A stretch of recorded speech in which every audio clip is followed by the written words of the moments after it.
Hey there, Yesha, and welcome to today's Explainer. I am absolutely thrilled you're here. Today, we're going on a real math adventure, and you, my friend, are going to be our lead math detective. So, grab your favorite math notebook because we are going to unlock the hidden secrets of geometry together. We're going to figure out exactly how to find the area of some pretty tricky shapes. And the best part, we'll do it by discovering that almost every single shape is actually just hiding a simple rectangle inside. Ready to crack the case? Let's go. So, to kick off our investigation, I want you to picture your classroom. If you had to cover your entire classroom floor in perfectly square tiles, without leaving any gaps or overlapping them, how many of those tiles would you actually need? Well, that question right there is exactly what area is all about. Area is quite literally the space inside. It's the amount of flat space inside a two-dimensional figure.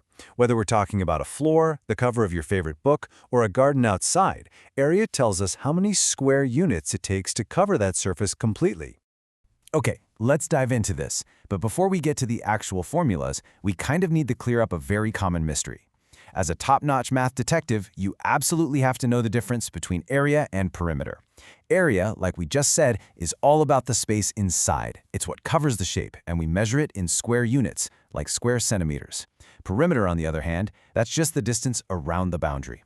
Think of it like a fence around a yard, and we measure that in simple linear units. A really quick trick to remember this, just ask yourself, am I trying to cover the shape or just go around it? Today, Yesha, we are all about covering. All right, let's bring in our very first suspect, the parallelogram. It kind of looks like a slanted rectangle, doesn't it? It has four sides, and the opposite sides are totally parallel.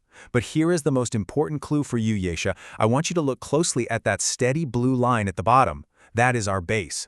Now look at the orange line going straight up and down. That's our perpendicular height. And actually, scratch that. Don't look at the slanted side. The slanted side is a distractor. The true height must always form a perfect right angle with the base, just like a wall standing perfectly straight up from the floor. So keep your eyes strictly on that blue base and the orange height.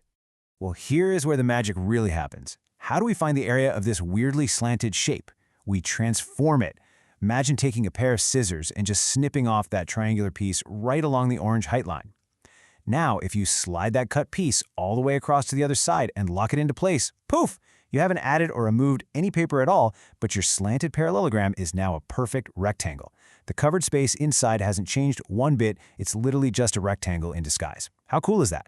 Because of that super cool visual trick, the actual formula is a piece of cake.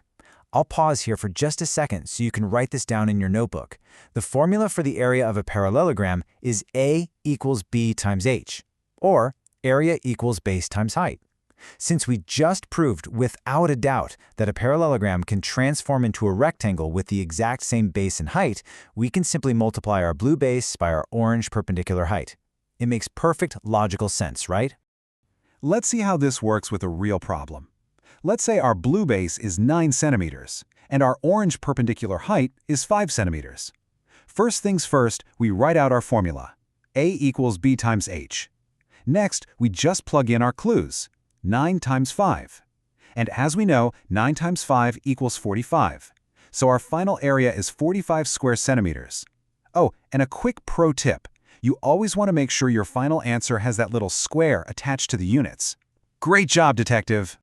Moving right along, our next case involves the triangle, a classic three-sided polygon. And just like before, our absolute best clues are color-coded for us.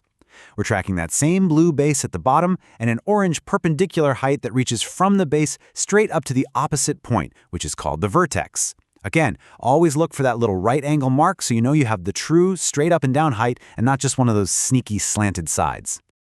Now, a triangle definitely doesn't look like a rectangle right off the bat, but watch this amazing trick. Take your triangle. Now magically create an exact clone of it.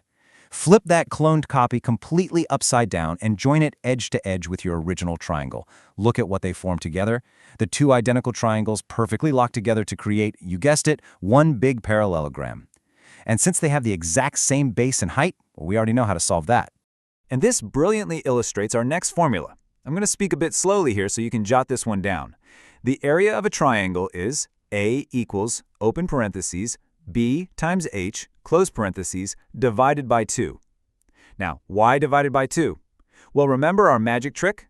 We doubled the triangle to make a parallelogram just so we could use our trusty base times height rule. But we only want the area of one triangle, right? So at the very end of our math, we simply slice that area in half. We divide by 2 to get the real area. Okay, let's put your detective skills to the test on this one, Yisha. We have a triangle with a blue base of 8 centimeters and an orange height of 6 centimeters. Step 1, write out the formula. A equals B times H, divided by 2. Step 2, plug in the clues. 8 times 6. Well, 8 times 6 gives us 48, but hold on, we absolutely cannot stop there. Step 3, we have to divide that by 2. 48 divided by 2 gives us a final, perfect area of 24 square centimeters. You are doing fantastic with this. All right, detective, take a deep breath because it is time for the final boss of our shape investigation, the trapezoid. A trapezoid is a bit quirky. It has only one pair of parallel sides. Now pay super close attention here. Instead of just one base, a trapezoid actually has 2 parallel bases. We'll call the bottom one B1 and the top one B2. Both of those are marked in blue for us.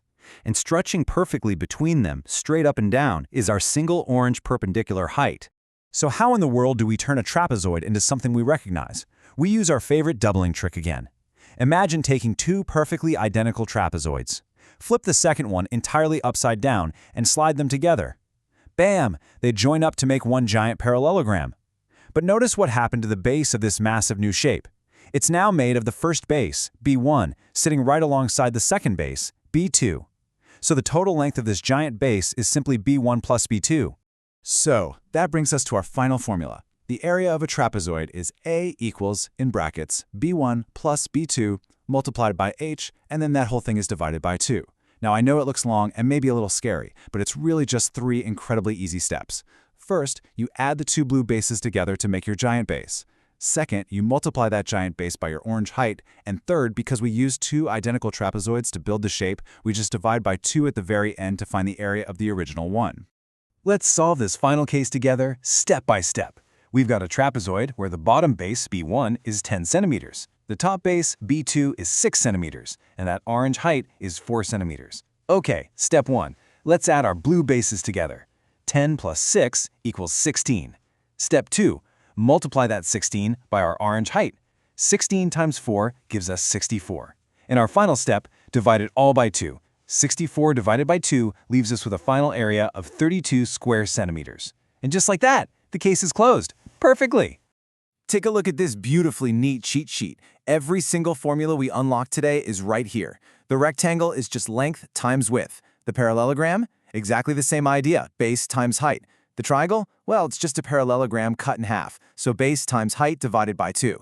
And our final boss, the trapezoid, we just add the 2 bases together first, then treat it exactly like a triangle. Multiply by height and divide by 2. Look at that gorgeous pattern. Every complex shape literally just builds upon the basic math of a simple rectangle. You did absolutely incredible work today, Yisha. You looked at slanted sides, pointy 3-sided polygons, and tricky 2-base trapezoids, and you saw straight through all of their disguises. So I want to leave you with this final, exciting thought to carry in your math notebook. Next time you see a strange, complicated shape out in the real world, maybe it's a cool piece of architecture, a garden bed, or even a piece of art, ask yourself, how can I use my new math detective skills to turn this into a rectangle? I bet you'll be able to solve it for sure. Thanks so much for learning with me today on this explainer, and keep exploring.